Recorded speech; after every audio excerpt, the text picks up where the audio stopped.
All right. All right. Is it working? Let's see. Let everybody come and find me again one more time, and we'll try it one more time.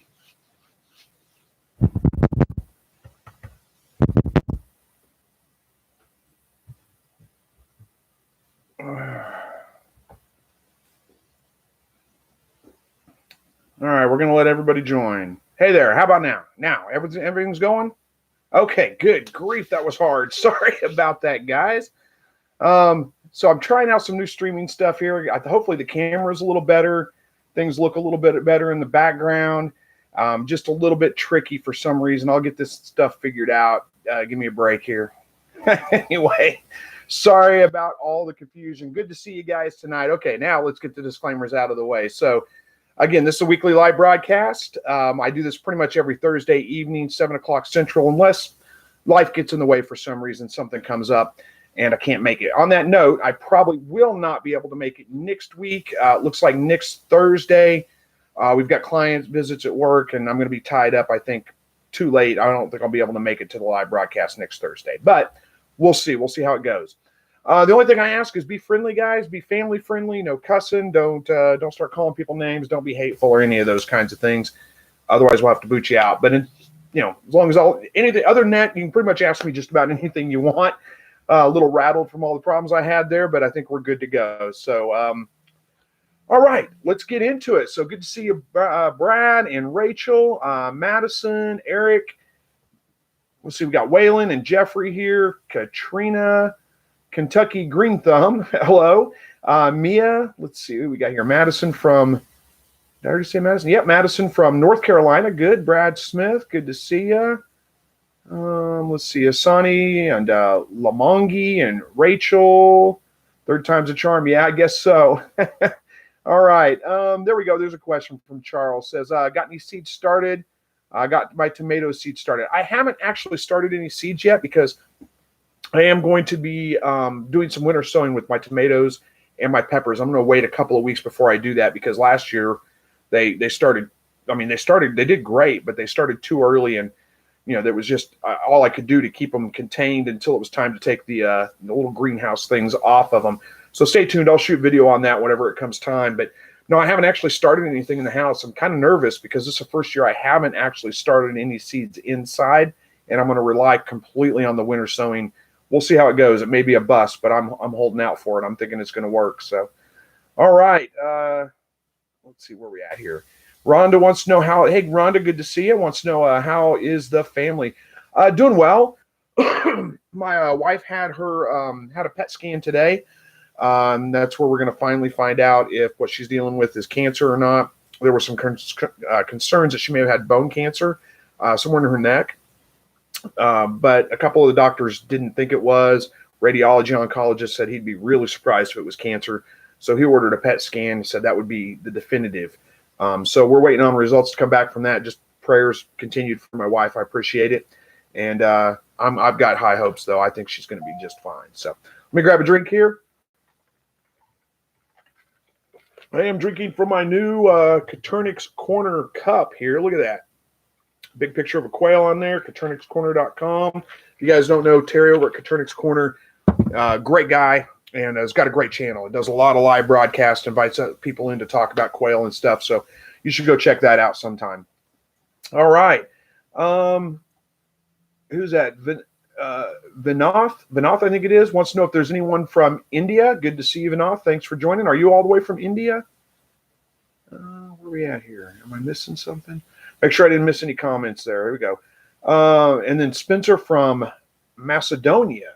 Well, hello to you. Good to see you. Jupiter wants to know, what are you holding? Oh, that was it. That was my new cup from Caternix Corner. That was what I was holding in the thumbnail.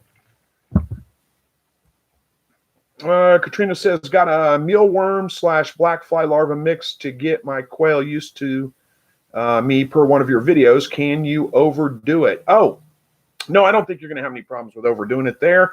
One thing I would say is if you're feeding a lot of mealworms and black soldier fly larvae and stuff like that, you probably need to provide them with some kind of grit. Now, if you've got a sandbox, that's going to be just fine. They'll use the sand as grit. But they're just like chickens and other birds that need grit in their crop in order to be able to grind up whole insects and things like that. You don't need to worry about it if you're feeding them commercial game bird feed, but if you're feeding them a lot of other insects and things like that, they do need some grit.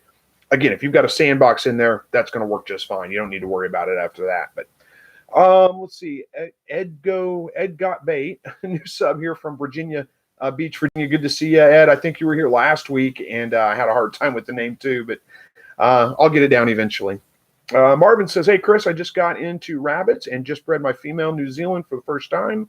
I was wondering if I can touch the kits on the first day or if I need to wait a few days. Yeah, you can right away. It's fine. You're not going to have to worry about her abandoning them or any of those kinds of things. If she's a first-time mom, the first-time moms, sometimes they have some weird issues. Every once in a while, you'll have one that will just not do a good job of taking care of her babies at all, but it has nothing to do with whether you touch them or not.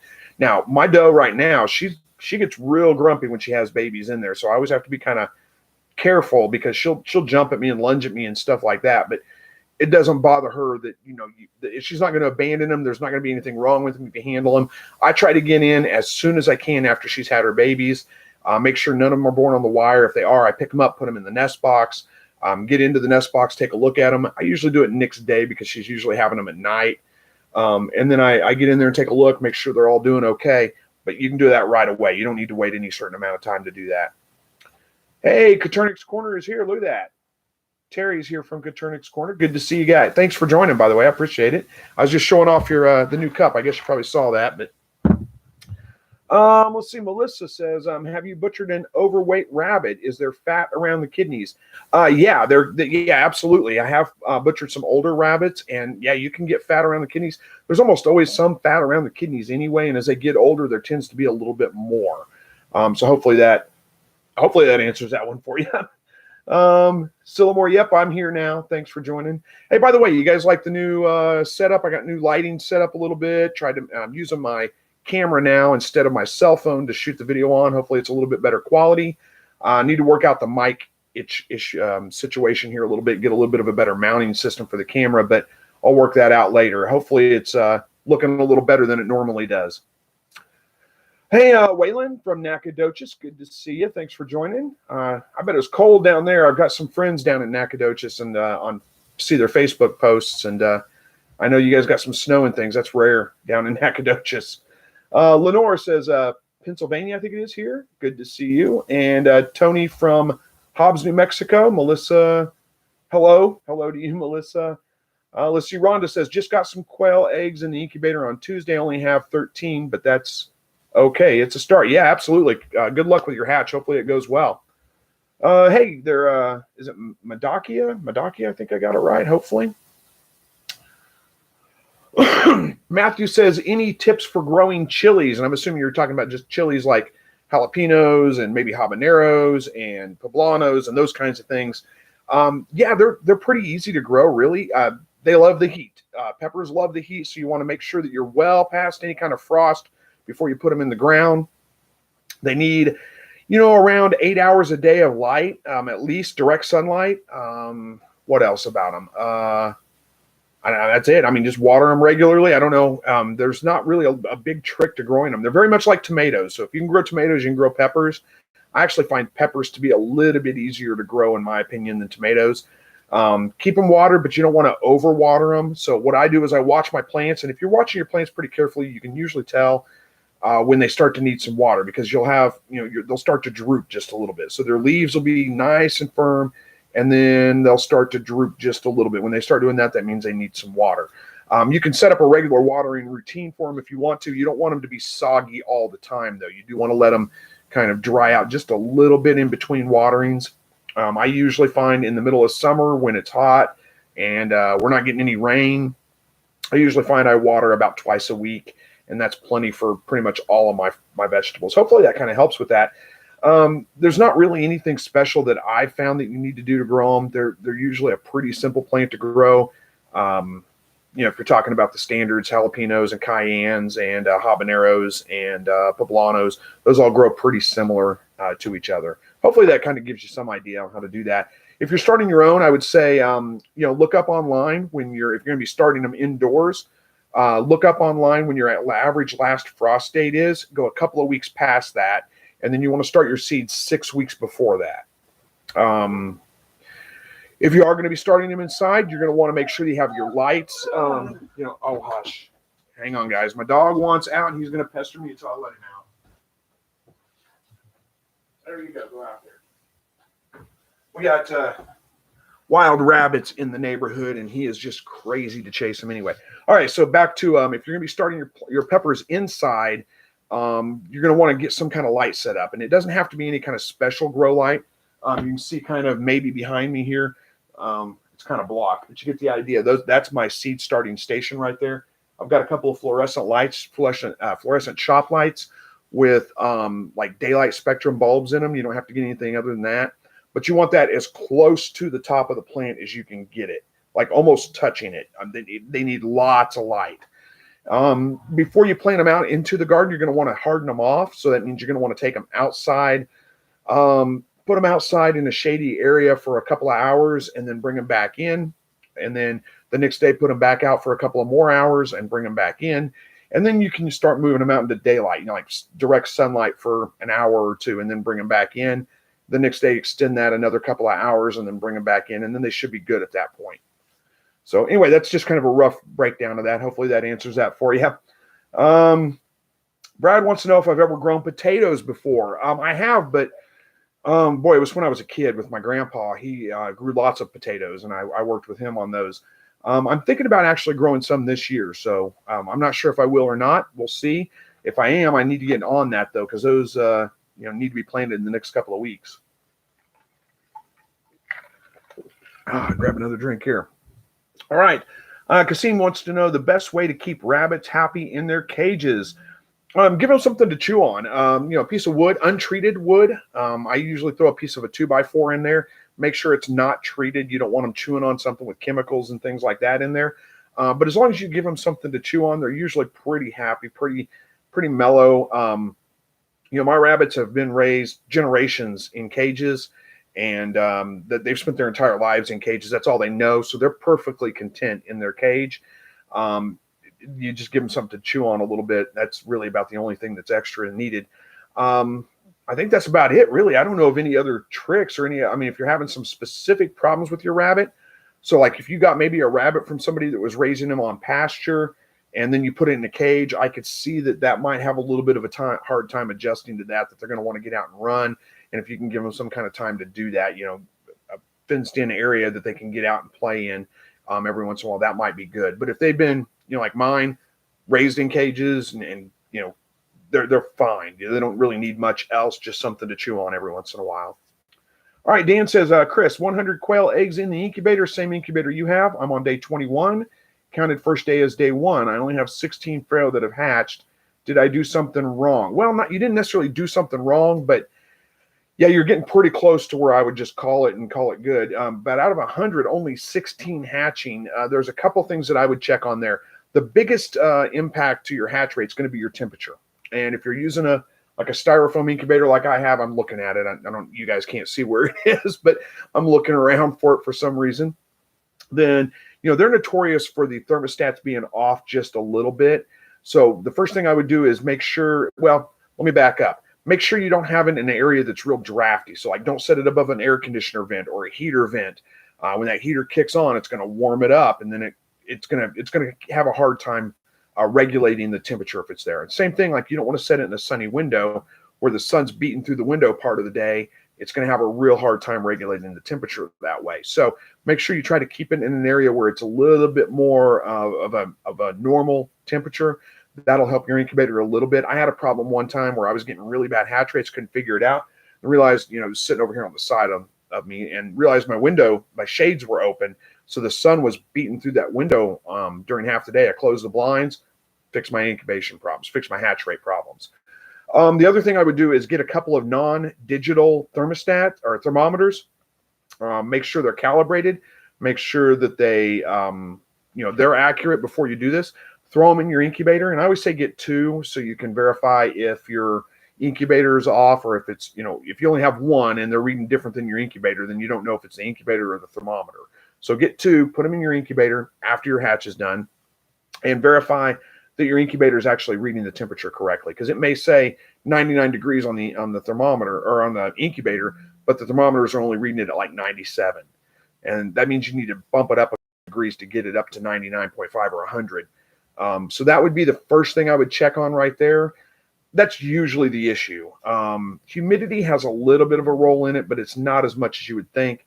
In the wintertime, you may have to bump the humidity up a little bit, at least if you're like we are here. It gets very dry here in the wintertime, but that usually doesn't affect your hatch rate that much. The other thing you can do is just, well, I mean, that's pretty much it. Go through those troubleshooting steps. It's probably not you. It's probably a problem with the incubator itself, or if you had it, like I said, in a sunny window or over, a heater vent or something like that. So, all right, hopefully that answers that for you. I got to get down here to this super chat. Brad sent me a $4.99 super chat. Thank you very much for that, Brad. I appreciate that. He says, how big do I need to build the nest box for the rabbits? Oh, good question. Let's see. I think mine are 10 inches by 7 inches by 10 inches high. I'm trying to remember. I've got a video on how to build a rabbit nest box, and I don't have the dimensions written down right here in front of me, but I think that's about it. I think it's 7 inches wide, 10 inches long, 10 inches high, and then the front's like 5 inches high. So you can go back and check that out, or here I can find it real quick and throw a link in here for you. Give me a second here. But I go through this. It's an old video, so forgive me if it's if it's not a very good one.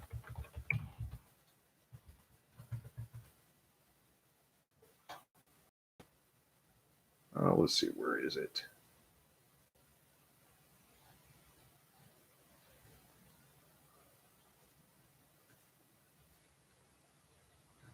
Oh, man. Give me a second here, guys. Sorry.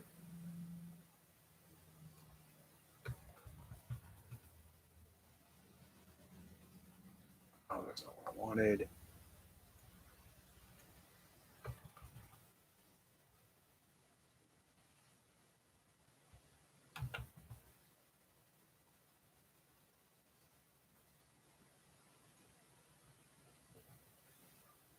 Here we go. Here we go. Here's the link.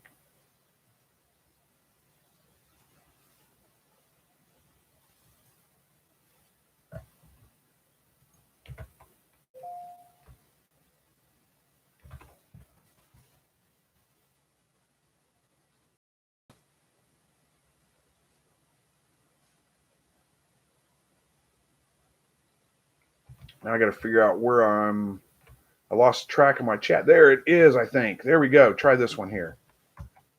There we go. And a $10 super chat from Dan says, thanks, Chris.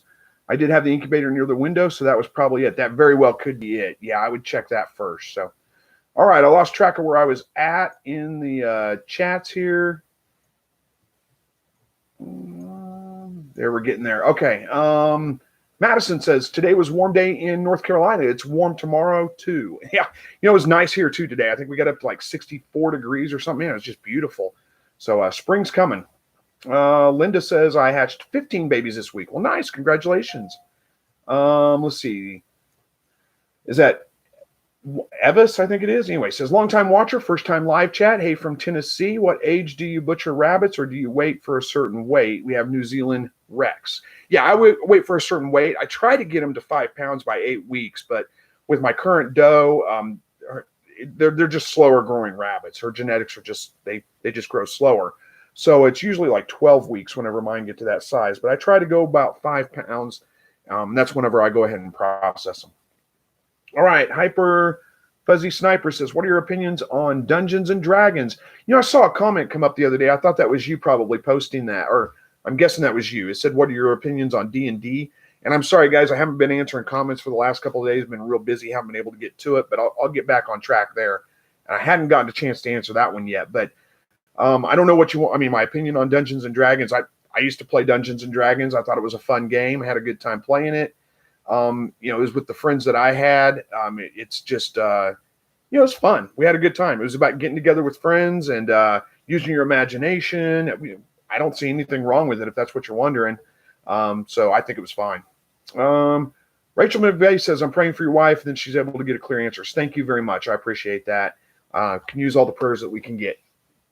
All right, Katrina says, I never knew rabbits liked mint so much until I got the rabbits. I know they can have cooking sage. Can they have other types of sage as well?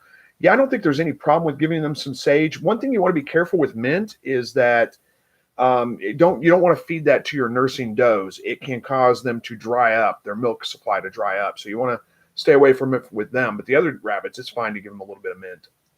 I don't think I've ever had rabbits in my mint patch though. I get wild rabbits around here and they get into everything, but I don't think they've ever gotten into the mint.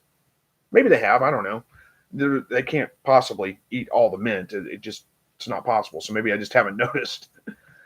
Gina says, my doe is pulling fur. Hopefully she will have babies. That's a good sign that she's probably going to. So I would keep an eye on her. Good luck with that. I hope it works out well. Silmore says, prayers for you and your wife, Chris. Well, thank you very much. I appreciate that. And you too, Melissa. Thank you. Rhonda, thank you for praying. I appreciate that. SMK says, nice tumbler. Yeah, it's a pretty nice one here. I love it. I got to get another drink while I've got it in my hand. I think it's probably mostly used for coffee and stuff, but I don't drink coffee. So I say that like it's horrible. I just never developed a coffee habit. Just not my deal. Adirondack Farm says, hello from upstate New York. Thanks for joining. Appreciate it. Linda, it's hot here in Queensland, Australia. Yeah, I bet it is. It's getting ready to get warm here. It'll be a couple of months before it gets hot, but I'm anxious. I'm ready for it. And Gina says, cool cup. Thank you. I think you guys can probably get your own. Go visit CaternixCorner.com. I imagine these got them for sale there. Let's see. Dixon says 200 MPIP Caternix eggs in the incubator on day 4 now. So excited. Yeah, I bet 200. That's a lot. Good luck on your hatch. I hope it goes well. And here's a reminder from Terry over at Caternix Corner. He says that Chris will be joining us on April 13th on Caternix Corner Live. That is the plan. I'm going to be on Caternix Corner's live broadcast on April 13th. Silmore says, does the tumbler sweat with a cold drink? No, it's insulated. There's no sweat on it. It's insulated. Excuse me. SMK says, good evening, Chris, and everyone again. LOL. Good evening. Thanks for joining here. And look at that. Charles says he follows Caternix Corner as well. And Katrina says, thanks. I have a gift for them as well as a sandbox. Oh, I have grit for them as well as a sandbox. Good to know. Yep, you're absolutely welcome. Jupiter says, that's a nice looking cup, Chris and Terry. I'm glad it's not actually canned quail, though. Yeah, I'm glad. Well, I don't know. I guess you could can quail. You can can chicken. I guess it would be fine. Canned meat is a weird thing to me. I don't know why. I know there's nothing wrong with it. It just seems very odd. But that's just me. All right. United Rabbitry. I'm doing well. Thank you. Hopefully you are too. Donna and Lisa says, Donnie and Lisa, there we go. Says, good evening, everyone. Good to see you again, Chris. Thank you. Good to see you guys too. All right. Where are we at here? Rhonda, for some reason, the quail I have this time are burying their eggs in their sandbox. I've had some birds kind of do that too. I don't think they're necessarily burying them in their sandbox. I think they're just kicking sand around and it just happens to bury them. So it's not like an intentional burying it in their sandbox kind of thing. They may calm down as they get a little bit older. Who knows? Right now you just get to do Easter egg hunts, I guess. Let's see. Joshua says, Chris, one rabbit of mine drinks a lot more water than the other two. Is that normal? I wouldn't say it's abnormal. Some of my rabbits drink more water than the other ones do as well. And it kind of goes in phases. Sometimes they drink more water for a period of time and then they just drink regular amounts of water. It's not an abnormal thing, but it's not really normal either. So I don't think it's anything to worry about though. It's not necessarily a sign of anything. I wouldn't be concerned. All right. Sturch said, just had 13 today from Tudos, California. Awesome. Congratulations. On your new rabbits. I'm debating on whether I'm going to breed mine again or not. She only had 3 on her last litter, so she's probably about done breeding. She's a little bit of an older doe, and I'm not sure if I'm going to try one more time or not. We'll see. If I do, I need to get it done here pretty quick. It's going to get hot. All right. Z-Bun says, I made my first video. I showed off my rabbit shed that I based off yours before I showed the inside. I think I did an okay job trying to copy it, but not exact as I tweaked it a bit. Well, hey, nothing wrong with that. Yeah, make it your own. I mean, I I need to draw up some plans for that. I've had several people ask me about that, so I need to work on getting that done. I'll try. I'm not sure how quickly I'll get it done, but I'll see what I can do. Kentucky Green Thumb says, I actually have a male Bob White actually sitting on a clutch now outside. Very excited here. I have 18 in the incubator. Awesome. Well, good luck with your hatch. First of all, I'm not sure. I mean, that's weird. A male Bob White sitting on a clutch of eggs. That seems odd to me. I'm not sure he would actually keep that up, but who knows? Maybe it'll work. Good luck with it. I hope it does. Tony says, I want to get into raising rabbits for meat. What's the best breed? There's actually quite a few breeds that are good. You can't go wrong with the New Zealand Whites or Californias. Silver Foxes are good. Standard Rexes make a good meat rabbit. Florida Whites. There's a whole bunch of them out there, and I'm not, there's not really necessarily one that's the absolute best. New Zealand Whites and Californias probably come to mind as the best just because they're the most popular. And so many people have focused on them that a lot of times they do have a little bit better genetics, especially if you get them from a good breeder. And you end up with some, really good genetics. You're going to have big litters that get to butcher weight by 5 weeks old, and that's hard to beat. So any of those are going to be just fine. You want to stay away from Flemish Giants, any of the giant rabbits. Flemish Giants are going to be the most common you're going to run into.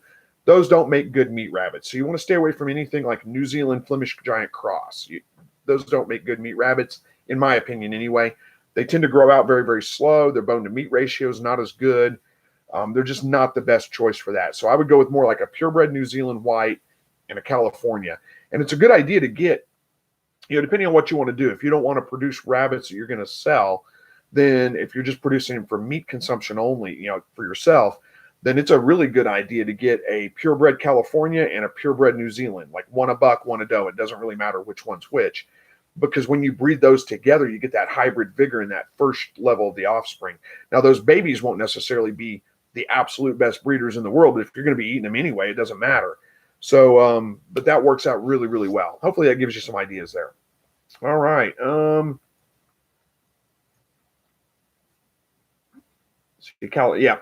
Sturch says the same thing. California is a really good breed.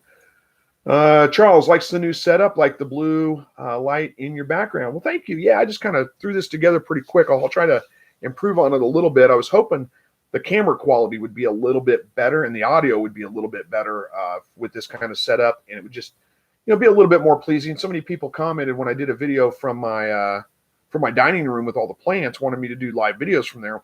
I can't do live videos from there. I know it's a nice area and it looks good, but that's my dining room. The whole family has access to that all the time, and I can't make them just shut down everything they're doing and be super quiet for an hour while I do live broadcasts on Thursday nights.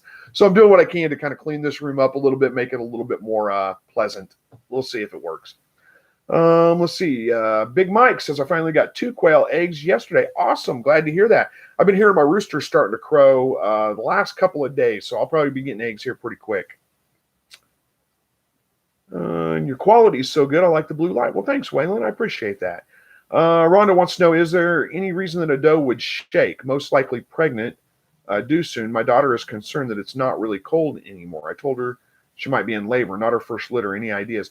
Yeah, it could be. I've never noticed my rabbits like shaking, like shivering, like what you're talking about. It very well could be that she's getting ready to have her babies. If she is pregnant and it's close to her due date, then I would bet that that's probably it. I can't think of anything else right off the top of my head. I would, if she's, if it's because of fear of something, like she got startled or whatever, and she's shaking, usually at that point it's pretty bad. And it's too late to, they go into shock basically is what happens.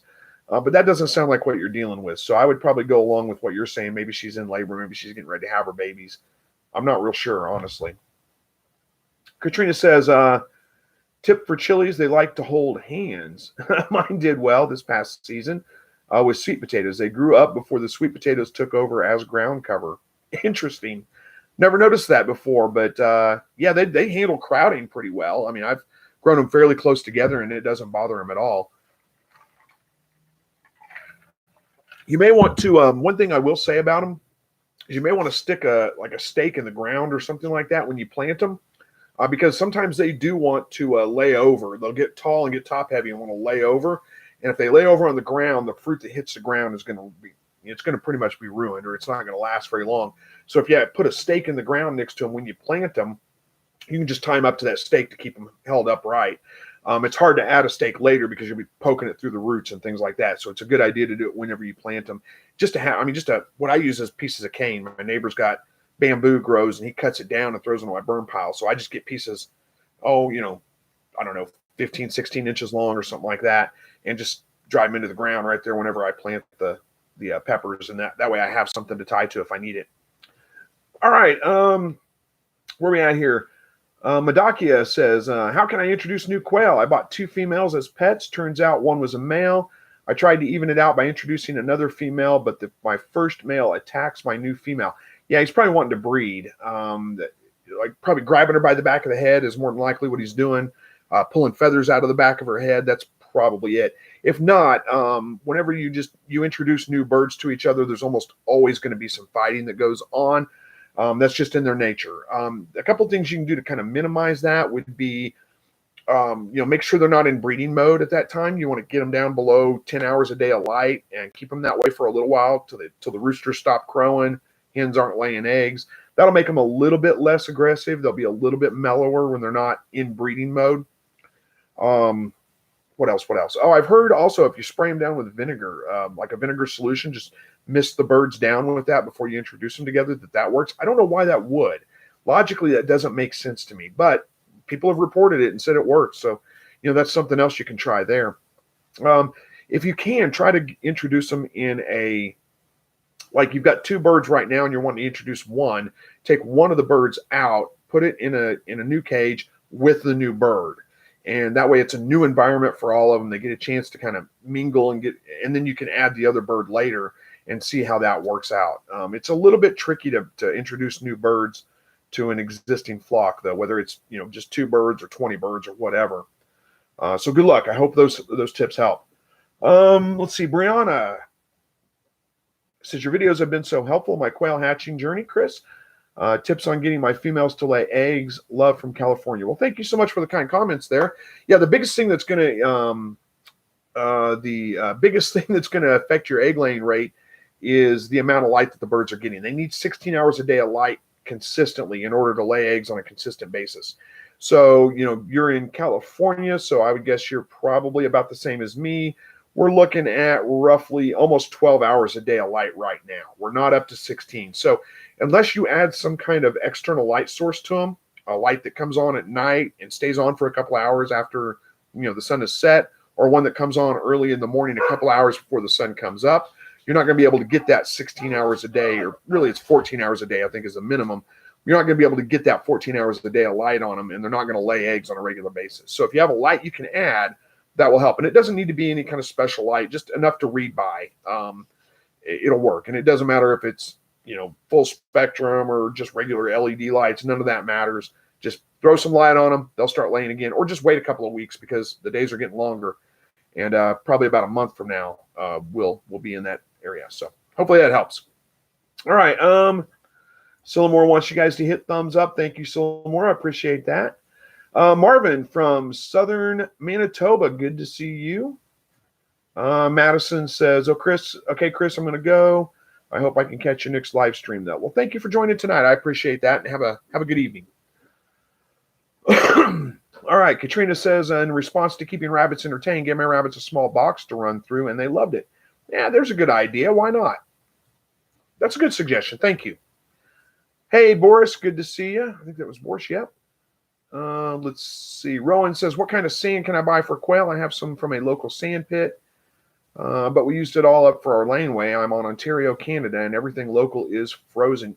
Honestly, any kind of sand is pretty much fine. I just go to the big box stores and buy a bag of, I think it's play sand or construction sand. Either one of those. They work just fine. Charles says, for the nest box video, it's sold. You had hair at the time. Yep, that's probably true. Yeah, it's an old video. It probably wasn't one of my better quality videos. At that time, it was pretty old. I was still learning to make videos, still learning to edit. So I'm sure it's probably drawn out more than it needs to be. And yeah, I had hair at the time too. That was before I gave up and just shaved it all off. All right, Shubell says, hey, Chris. I had such a terrible quail hatch rate last month. No idea why. Temp and humidity looked good. Man, I'm sorry to hear that. There's a number of different things that could be causing that. We kind of talked about this just a minute ago. But the first things to do would be make sure that your incubator is in a fairly stable environment. You don't want to put it in a window where the sun's going to beat through the window on it, or over a heater vent where the heater is going to kick on and heat it up and make it, give it a hard time. I don't know, make it have a hard time regulating the temperature. There we go. That's how I was trying to say. The other thing is, if you haven't done this already, it's a good idea to get a couple of non-digital thermometers, calibrate them and make sure they're accurate, and then put them inside your incubator when there's no eggs in it, and run it for a little while, and then verify that the incubator or the thermostat's actually reading temperature correctly, because it's not uncommon for them to be off just a couple of degrees. You may have to bump it up or down to get it to the right temperature. So, that would be the things that I would check. The most likely culprit is probably, like you said, you had it in a window or a drafty area, or something like that really made the incubator have a hard time regulating the temperature. Temperature is the biggest issue, and that's usually the main culprit, assuming your eggs were fertile. So if you're using your own eggs and the birds just started laying, you may have fertility issues there too. They just may not have been producing eggs long enough to have fertile eggs yet. It usually takes a couple of weeks after they start laying for them to start laying consistently fertile eggs. So there's a couple of ideas for you. I'm not sure what else, could be, but those are the most likely culprits right there. So start there, and hopefully that helps. Better luck with your next hatch. All right, good to see you, Julie, from Melbourne. Let's see. Raya says, I saw a lump on my rabbit's forehead. When it burst, a white creamy liquid came out. What could have caused it? Oh, there's a couple of things that could have caused it. It could just be an abscess of some kind. Rabbits get like blemishes, pimples, and things like that, like everybody else does. It could be botfly larvae. Of course, this time of year is probably unlikely, depending on where you live. But botflies, it's a pretty common thing that you run into with rabbits. It's probably just some kind of abscess, some kind of a lesion that maybe got infected or something like that. And just like a boil, you would get people get boils. Same thing with the rabbit. So at this point, what I would do is clean it out real good. It probably smells really, really bad, so I would be prepared for that. Clean it out real good. Get a syringe with some warm water and flush it out real good. And you can use some antibiotic ointment on it. Don't use anything with pain reliever in it. Pain reliever can be toxic to rabbits, so you want to use just a regular triple antibiotic ointment, no pain reliever, and that should help clear it up for you. Julie says, oh no, my post went funny again every time an ad interrupts your program. My post gets most up. I don't know. I'm sorry, Julie. I'm lost. I don't know what that means. My post went funny again every time an ad interrupts your program. My post gets most up. Okay. I'm sorry. I'm lost on that one. I'm not sure. See, Shellbell has a suggestion. Says, I bought my quail some organic soil mix. Works great. They love it. Hey, that's a good idea too. That would work just fine. Katrina says, interesting about the mint. They go crazy for it. Not as good as dandelions, though. Are there other plants that interact with lactating rabbits? I'm sure there are. I don't have that whole list right off the top of my head. I will say there's a couple things you don't want to feed your rabbits, and that would be anything in the nightshade family. So that's going to be like tomatoes, peppers, potatoes, the plant, not the fruit. They can eat tomatoes just fine. Then you don't want to feed them the tomato plant, or the pepper plant for that matter, any of those kinds of plants. Those are typically toxic, or can be. But I can't think, I don't know what else would, there's a list, but I don't know what it is right off the top of my head. It's probably not much you have to worry about. Mint is really kind of the one at the top of the list there. I'd have to look that up and get my list together. I can't remember. There's a couple others, but I don't remember what they are. All right. Leanne from Trinidad, good to see you. Kasim says, Chris, do you have an Instagram? If yes, then what is your username? Yeah, I do have an Instagram. I have a personal Instagram, CD Carnes, CDCARNES. That's just my personal Instagram. You guys can feel free to follow me if you want. I'm not a huge Instagram poster, but I do post some things on there. Let's see. Rhonda says, right on canned meat. It's just weird to me too. I'll freeze it before I'll ever can it. Yeah, I don't know. Maybe I'll get over that someday, but it is a weird thing to me. Cajun Calvin says, what type of side lighting are you using for this video? I've got a great video maker light, movie light, video light. I don't even know what the model is. I can't remember, but I bought them off Amazon. Oh, it's been a while. I do a little bit of video production work on the side, a little bit of photography and some of those kinds of things.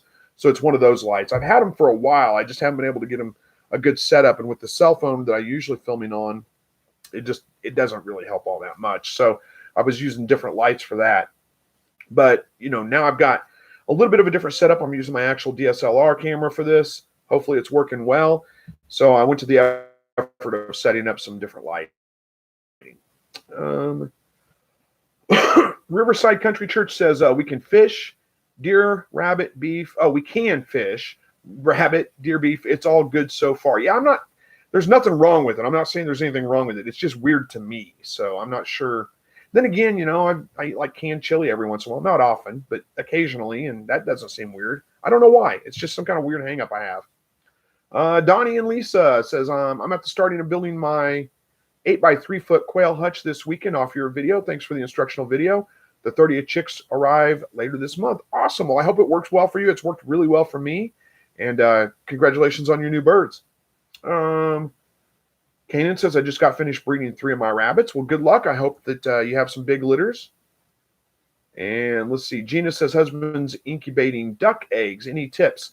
It's pretty much the same as incubating anything else. I don't remember the lockdown date for duck eggs. I want to say it's like day 20 or 21 or something. You'll have to look that up to be sure on that. But the process is the same. You do it the exact same way. It's just the only difference really is when they go into lockdown. It's just a different date for whatever kind of bird egg you're incubating. But everything else is exactly the same. So, what I would say is, I always spray my eggs before I put them in the incubator, mist them down with a 50% water, 50% gold Listerine. Don't want to scrub them, but mist them down. That helps keep bacteria down. What else? Keep your temperature, about 100 degrees or 99.5 degrees with a forced air incubator. If it's a still air incubator, you want it at 101. You want to turn the eggs a couple of times a day. If you've got an automatic egg turner, you don't have to worry about that. Humidity, I think duck eggs are a little bit pickier about humidity. So you want that probably in the 50 to 60% range, and then maybe bump it up just a little bit when you go into lockdown to about 75%. Try not to go over like 85% humidity, though. That's just a little too high. And don't worry, because when you add water to the incubator, your humidity is going to spike up at first, and then it'll level back out. But you want to keep it in that probably 50 to 60% range until lockdown, and then bump it up to about 70 to 75. Hopefully that helps. Oh, look at that. Bob and Crystal have a suggestion. Says take them out and dampen them after 7 days. He will need to do this every day until lockdown. Also let them get to room temperature after dampening them before putting them back in. I've never heard that. Oh, Bob says, sorry, after day 10, start doing that. That's something new. I will, I'll have to keep that in mind if I incubate duck eggs. I didn't realize, I don't know. That's a new tip I've never heard of. Thanks for the suggestion. All right. Casey says, Chris, you need some chickens now. Yeah, well, I had chickens last year. Meat chickens. I ran a bunch of meat chickens. I'm going to do that again this year, probably. That's the plan anyway. So the next couple of weeks or so, I'll probably be getting some. I'm trying to wait until it's starting to warm up just a little bit more. I don't want to have to keep them in a brooder box any longer than I have to. And, we're still just at the beginning of March. So it's not uncommon for us to get a big cold spell and, big snow in March. And I don't want to have to deal with that with baby chickens. So, all right. Z-Bun says, for the rabbit shed, went with a 6-cage setup, double-sided, with a tip, tarp, I think it is, down. No, a tip down. Mesh poop tray for easy cleaning. The pee drips down the mesh into a tarp. Easy cleanup. I like it so far. Sounds nice. So, sounds like a great setup. All right. Ave, I think it is, says, maybe it's Ave. Says, my rabbit California doesn't want to breed. What can I do? I'm assuming you're talking about the doe. pretty common issue that you run into with does is a lot of times, oh, you even say it's a doe. Yeah. So pretty common issue that you put them in there and then, put them in with the buck and they just hunker down in a corner, won't lift for them. It's a pretty common issue. There's a couple of things you can do to try to help overcome that is, first of all, just persistence a lot of times will fix it. So if you try in the morning, give her 10 minutes or so. If she's not lifting, put her back in her cage. Come back in the evening and try again, 10 minutes or so. If she's not lifting, put her back in her cage. Do that, morning, evening, morning, evening, morning, evening. Usually by about the third day, she's lifting and she's more receptive to him at that point. If that doesn't work, there are a couple other things that you can try. One of the tips that I've heard works great, I've never had to resort to it, but is take her out, put her in a pet carrier, and put her in your car and drive her around the block a couple of times and then bring her back and put her in with the mail. I don't know why that would work, but so many people swear by it that there's got to be something to it. So you can try that as well. Sometimes adding a little bit of extra light, getting the light up to about 14 hours a day for them will kind of help put her in the mood as well. Those are just a couple of tips that you can do. I don't really have any. I mean, there's other things, but most likely that's going to fix your problem. Oh no, I just lost track of what I was doing. I scrolled too far.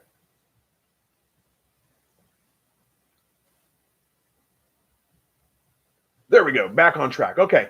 So Big Mike says, I know a little bit about duck eggs. There you go. Says, okay, got it. Oh, well, there's a good suggestion too. Emily's asking, is it maybe too large? She says she has a 12-pound doe that my proven buck had trouble mating. That could be a case. Owen, I'm doing well, thank you. Hopefully you are too. Emily says, my rabbits love cardboard boxes. Yeah, mine do too. They love anything that they can just chew up. So cardboard boxes are a good sign too. One thing I would say is be careful what kind of cardboard box you're giving them. You don't want to give them one that's got a lot of like plastic on it or glue or those kinds of things that they're going to chew up and ingest. Dixon's wants a thumbs up, says show some love. Thank you, Dixon's. I appreciate that. How are we doing on time? Oh my goodness, we're almost out of time. We only got 5 minutes left. Time flies when you're having fun, huh? Lindsay says hi from Canada. Good to see you, Lindsay. Michael Johnson says approximately how much should I pay for a male and a female silver fox rabbit? I saw an offer for $150 today. Wow, that's pretty high in my opinion. I can't tell you how much it's going to cost in your area, but in my area, full-blooded pedigree rabbits usually go from $35 to $40. Sometimes you'll see them up as high as $50. Purebred, if they're pedigreed, purebred silver fox, and you're going to want to get papers with them, that seems a little high to me. Is that $150 for the pair? I'm assuming it is. So that's like $75 a piece. So that's a little on the high side. I think around here I could probably get them. Silver fox are a little hard to find around here. We don't see them all the time, but if I could probably get them for somewhere around $40 a piece. That seems like a little bit more of a reasonable for pedigree rabbits. But may be different in your area. Supply and demand is usually what drives those prices. Okay, Abe says, and also, do you know if a California rabbit is pregnant? How can I take care of them if the mom does not? Okay, also, how do you know if a California rabbit is pregnant? How can I take? Okay, so I think there's two questions there. Excuse me. My throat is dry tonight. I think there's two questions there. One is, how do you know if your rabbit's pregnant? And honestly, that's very tricky to do. There's not really much of a sign that rabbits show. You very seldom notice them gaining any weight. You can try palpating them, which is you basically hold the rabbit, put your hand under her belly, back towards her pelvis, and push up in there to see if you can feel. But that's tricky. You're going to think you feel things when there's not anything there, or you're going to think you don't feel things, and sometimes there are things there. It's just, I wouldn't count on that. If you bred her and you got a successful fall off, she's pregnant. Just count on her being pregnant. Give her 30 days, and she's probably going to have babies right about then. As far as taking care of them, if the mom doesn't, that's not really a big concern. It's incredibly rare for a rabbit to not take care of her babies. And sometimes the first-time moms, they're a little sketchy with it, but that's usually more about the birth. Like they're having babies on the cage floor instead of in the nest box, and you got to pick them up and put them in there. that you almost always go to take care of them afterwards, but you may not ever see it happen. You usually don't pay any attention to their babies until it's time to feed them. And they're usually going to do that like in the middle of the night or early when nobody's around. So you may not ever see it. You may think she's not paying attention to them. You may think she's not taking care of them, but chances are she is. It's probably nothing to worry about. Now, if it does come down to where you're absolutely sure she's not taking care of them, they're losing weight, they're getting skinny, they're starting to shrivel up, then you can get a kitten milk replacement or a goat milk replacement from your local feed store. I will warn you, though, it's incredibly difficult to nurse baby rabbits and keep them alive. They just don't take to it very well for some reason. But if it's something you need to try, go to a local feed store, a farm supply store, look for goat milk or kitten milk replacement. Try to find some bottles with some tiny nipples on them that you can ask them at the store. They probably know, they probably have them there and they can point you in the right direction for them. It's probably not something you're going to need to worry about, though. Big Mike says Bob and Crystal are spot on. Well, look at that. I learned something new tonight. Thank you. I didn't know anything about misting duck eggs down or dampening them down, so I'll keep that in mind. Makes sense. I mean, they're ducks. They're water birds. I guess that makes sense. Emily says, I paid $30 for my female rabbit and $20 for my male silver fox. Yeah, that seems about right. Like I said, if they're pedigrees, sometimes they'll go for a little higher, but oh boy, Hayden wants to know the best way to cook quail. Oh boy, there's so many ways. It's hard for me to tell you the best way. I did a video not too long ago on Cajun quail pasta, which turned out pretty good. I actually liked it better with the rabbit than I did with the quail, but that was pretty good. Quail for the most part, it's hot and fast. That's how you want to cook quail. They don't take very long to cook. One of my favorite ways is the quail poppers that I made a while back. Cut the breast meat off the breast or off the bone, and you end up with two halves. Stuff them with something, whether it's cheddar cheese. I did them both ways. I've done them with cheddar cheese, wrap them with a piece of bacon, and then brush them down with some barbecue sauce and bake them until the bacon's done, basically. Or stuff them with, and when I say stuff them, you're just basically laying the breast fat, putting the cheese in there, folding it over, and wrapping it up with bacon. And then the other one was blue cheese and Frank's Red Hot. That was really good. Those are a couple of my favorite ways to do that. So those are a couple of suggestions for you. Emily says, I saw them go for $40 to $50 each at an auction. Yeah, that sounds about right for pedigree rabbits. Margaret says, rabbits are pretty hard to get here. I really wanted the standard Rex or California, but there aren't any rabbit breeders around in my area. There's nothing wrong with silver fox. They make a great meat rabbit. So, I mean, if that's what you can get and that's all you can get, then I wouldn't worry about that if you're worried about the breed. I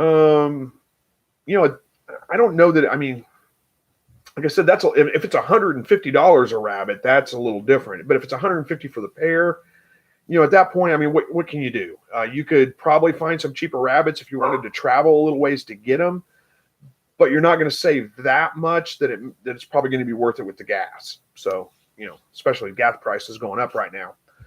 All right. Cheshire says, how old am I baby bunnies before I tip the nest box so they can, how old do the bunnies need to be before you tip the nest box so they can get out? You shouldn't have to do that.